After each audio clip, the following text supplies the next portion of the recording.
Welcome, welcome, welcome. I am so glad you guys are here.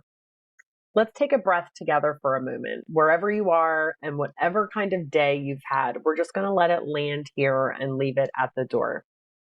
Let's inhale for 4 and exhale for 6.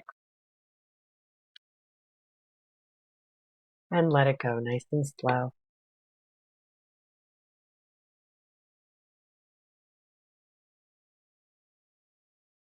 Good. That'll just help us settle into our practice today. So I'm glad you made it. My name is Danielle Freeman. I'm the founder of Two of Hearts and the Inner Map, the creator of the Astrology for Healers certification program and the Astrology for Healers app or web platform. I've been working with astrology as a healing tool for 7 or 8 years now. But tonight, I'm not here as a teacher. Tonight, I'm here as a storyteller. We're going to do something a little bit different. Because here is what I want you to know from the very start. Tonight, we're not learning astrology, okay? We're going to learn the oldest stories that were ever told. And somewhere in those stories, you are going to find yourself. It's almost like a pre-astrology class. No astrology background is needed at all for any of this. If you've never looked at a birth chart in your life, that's perfect. If you've been studying astrology for years, also perfect. Tonight is for everyone. Here's what we're going to do together.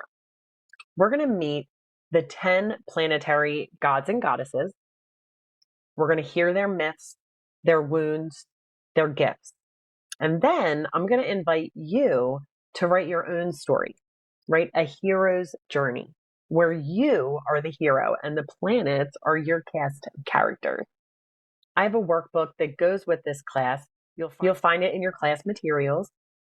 You can print it, fill it in, or just grab a piece of paper, whatever works for you. There are no wrong answers tonight, just stories, just you. Let's begin. Before astrology was a system, before there was birth charts and aspects and transits and all of the things, it was a story. Ancient humans actually looked up at the sky and saw lights actually moving in patterns. And they did what humans have always done when they encounter something bigger than themselves. They gave it a name, they gave it a face, and they gave it a story. The Greeks called them gods.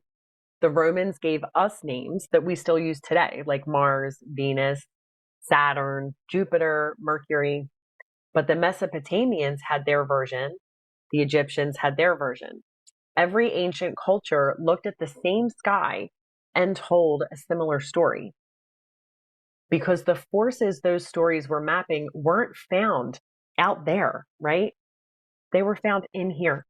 What the ancients understood that we've mostly forgotten is that the same forces that move the cosmos move through us. This is where we get the saying, as above, so below. The cycles of the sky are the cycles of the human experience. And when you learn astrology, like really learn it, you're not learning a system. You're learning the language your ancestors used to understand what it means to be human. So tonight, we're meeting 10 of those forces, 10 gods, 10 stories, and every single one of them lives inside you.